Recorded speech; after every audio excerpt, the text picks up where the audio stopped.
বিশ্ব স্বাস্থ্য দিবস পালিত হল প্রাথমিক বিদ্যালয়ে।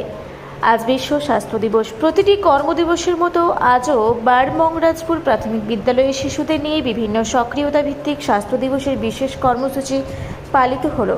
প্রার্থনায় সমবেত স্বাস্থ্য বিধান গান, মিড ডে মিল খাওয়ার আগে হাত ধোয়ার গান ও তার পদ্ধতি সহ হাত ধুয়ে মিড ডে মিল গ্রহণ, প্রার্থনার লাইনেই প্রতিদিনকার মতো প্রতিটি শিশুর হাত, নখ, চুল আঁচড়ানো, মুখ পরিষ্কার, পোশাক পরিষ্কার দেখে স্বচ্ছতা নিরীক্ষণ বোর্ডের মাধ্যমে লিপিবদ্ধ করুন। হ্যান্ড ওয়াশিং চ্যালেঞ্জ ডে 60 দিন, একটি নির্দিষ্ট দিনকে হ্যান্ড ওয়াশিং স্টার্টিং ডে হিসেবে ধরে তার পরবর্তী প্রতিটি হ্যান্ড ওয়াশ দিনকে অতিক্রম করে 60 দিনের পথে এগিয়ে চলা। সেই জন্য প্রতিদিন মিড ডে মিল গ্রহণের আগে হ্যান্ড ওয়াশ করে থাকলে সেই দিনটিকে মুছে দেওয়া হয়। এটা একটি চ্যালেঞ্জিং বোর্ডের মাধ্যমে করা হয়।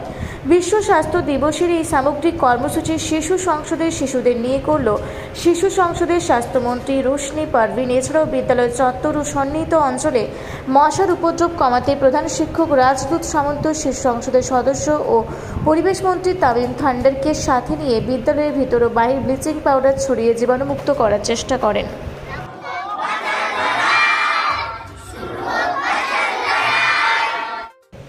হাওড়া থেকে মণিশঙ্কর বিশ্বাসের রিপোর্ট, রূপসী বাংলা মিডিয়া।